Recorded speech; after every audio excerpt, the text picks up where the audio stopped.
Robin's with you in the afternoons. You know what? I get Jane Ehrman here live in studio. It's always a treat having you in. We always get to talk about so many great things that are so great for our health, whether it's physical, mental, and whatever.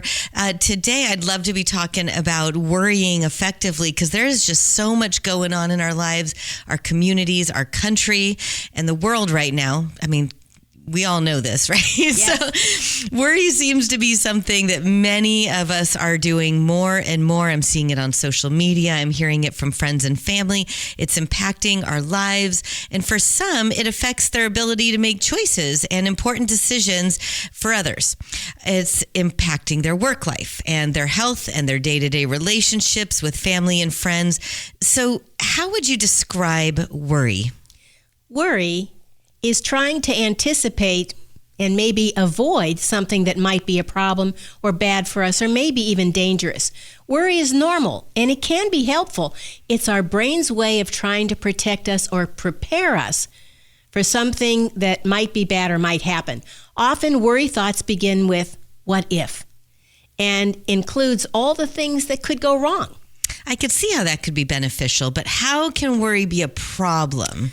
Worry becomes a problem when worry thoughts only focus on what can go wrong and develop into imagining those bad things happening and getting worse. I want to give you an example of unhelpful worry, and it's my story. Okay. I'm a professional speaker, right, and present at various conferences all around the country. I remember one time I developed a sore throat a couple days before I was to speak and began to worry. What if this sore throat develops into laryngitis? What if I lose my voice? What if I have to cancel my presentation? And what if the conference directors can't get a substitute speaker in time? Then what if the word gets out that I canceled at the last minute?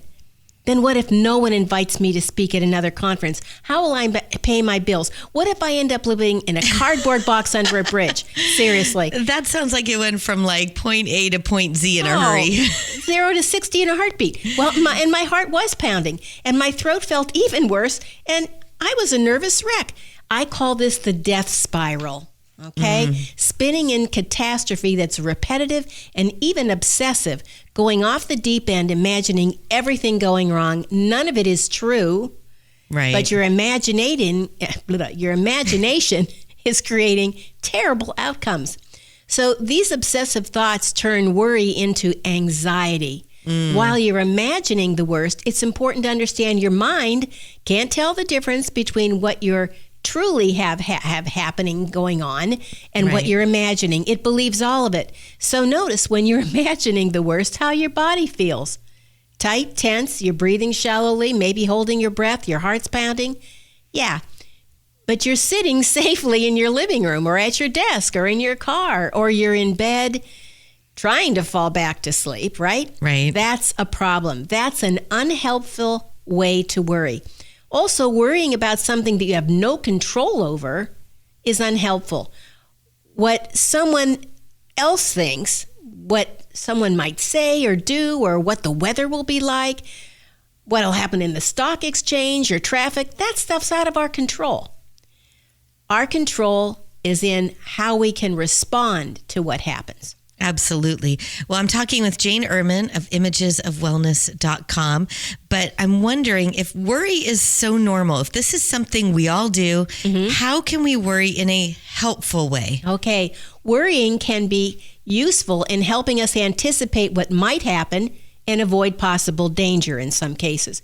Worry can help us problem solve a situation or a possibility. For me and my sore throat, it meant shifting to what I could do about my throat. Gargle, rest my voice, drink plenty of fluids, have some lozenges, get some rest, all those things. Calm down so my body could actually do some work at recovery and healing.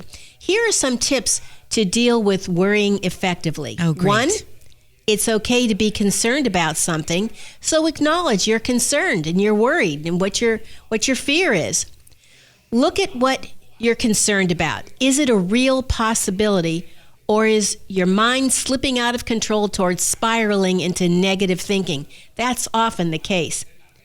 And what can you do to change things? What are some solutions for your concerns? Write them down and decide which ones are reasonable. So actually make a plan, take some action that way. Right. It always seems like worry starts out healthy and normal and then somehow just ends up spiraling. Exactly. It just kind of gets away from you. Well, how can we manage major life issue worries like job loss, a breakup, serious illness? I mean, these are real things that can have some major repercussions. With these major life issues, if we aren't careful, we can get caught up and stuck in worry, anxiety, and then chronic stress. Here are some tips to avoid getting stuck. Number 1, budget your worry time. Give yourself 15 minutes to cry, yell, crab, have an adult tantrum, curl up in bed, whatever it is. And at the end of 15 minutes, stop. You're done for the day with worrying like that. And if you stop early, say at 8 minutes, no tagging those 2 minutes on tomorrow. Use it or lose it. They don't roll over. No, but this is really helpful to be done with that spin. You might do this for several days, but that's just 15 minutes of your day. The rest of the day, incorporate time and energy to, number 2, put together an action plan to address the issue. If you lost your job, review your skills and goals. What kind of job do you want now? Get the word out, network with people, revise your resume, put together a plan, do a job search, apply an interview. So wallowing isn't going to help, No. but you could actually make a plan to fix the situation. Wallow for 15 minutes. That's All your right. budget. That's it. So if it's a relationship breakup, yeah, that's tough. But review what you've learned about yourself in that relationship. What are the issues that you need to address? Changes in yourself. You can't change the other person, and they're out of the picture now. And how can you make positive changes going forward? Really reflect on that. And maybe seek some counseling. If you've had a series of breakups, it isn't always the other person. It's looking at what's going on with you. So seek out some counseling to help you address your issues. And if it's serious illness, first find the best doctor and medical facility that you're able to see for your illness. Put together a list of questions to ask your doctor. That's really important. Don't think, well, that's a stupid question or that's silly. Ask it. And write them down to bring with you because down. Otherwise you're so likely to forget it. Absolutely, because you'll think of 6 of them as soon as you walk out of the door or the Right. doctor walks out of the exam room. Then ask someone to come with you to the appointments and actually take notes for you, because you'll hear the first sentence or two and then you're off to the races in your head about that and you don't Right. hear the rest. And so have someone write down that information. Or if nobody can go with you, take a tape recorder or record on your phone. If a doctor says, well, I'm not comfortable with that, find another doctor. In this day and age, that's a normal thing to be able to do. Right. Yeah. So learn about all the treatment options you have and what you can do to help yourself recover and heal. There are things that only you can do. Like only you can take the medication. Nobody can do that for you. Get some good support. Connect with family or friends that can help you go through this, and make time and space to relieve stress for yourself. Have some quiet alone time for reflection and tap into your inner strength and wisdom for the journey. That's important. Absolutely. Well, again, I'm talking with Jane Ehrman from imagesofwellness.com. This is part of our Wellness Wednesday. We're talking about worrying. Now, as we've talked before, I've got 2 daughters that are, they're grown up, but they're 21, 24, still on that cusp of life and have all sorts of worries, whether it's school, first job, roommate situations, all sorts of things. And I know even when they were younger, it just would break my heart when I would see them spinning and worrying and all that. What can we do to help our kids when they worry? That's a really great question. And it isn't just older kids. Little kids have worries too. For sure. And so allow them to acknowledge that they're worried about something and invite them to say it out loud, because just speaking it out loud can help relieve some of that tension.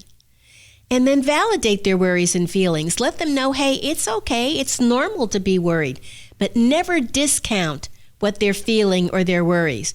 Don't tell them, oh, you have nothing to worry about, or everything will be okay. That's easy for you to say. You're not the one in it. Right. Encourage them, perhaps with your help, to look at ways to address their feelings and their worries and to find good solutions. So if you're worried that no one's going to invite you to sit at their table for lunch, then why don't you invite someone to sit at your table?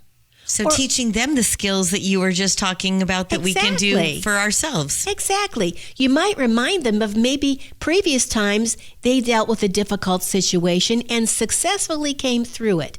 And so what did they do to help themselves get through it? So here's another learning experience. That's how life is. Right. And that'll give them the confidence too once they realize, oh yeah, I have been in a situation like this and I did it. So right. There you go. Well, Jane, you've given us so much to consider about worry and how it can be positive and what to do when it kind of crosses that line. What key points do you want us to remember this week? Worrying is normal. It's your mind's way of recognizing concerns, what could be dangerous or be a problem. Acknowledge your worries and avoid getting stuck in that negative thinking. Instead, look to how you can solve the problem and decide a good solution. Now, Robin, I invite you and I invite our listeners to go to my audio library on my website of guided meditations to help with healing, a person's healing journey, whether it's individual meditations you want to listen to, or there are complete albums that can guide you through recovery, healing, and wellness. Oh, what a great way to kind of get started on that. I know we've talked about meditation before, and so this is at imagesofwellness.com. Yes. It's my voice and wonderful music underneath, and it's somebody guiding you through different ways to move through situations or relieve stress or anxiety. Yes. Well, I love that. And your voice is so easy to listen to. I love it. It's like talking to a great friend every week, or every time you're in anyway. So thank you again, Jane, for joining us. And again, this is Jane Ehrman with me today from imagesofwellness.com. Please go check out all of her little guided meditations and all sorts of wonderful things on her website. Thanks for joining me. Thank you. 99.3 The Vine. Let's celebrate wine country living.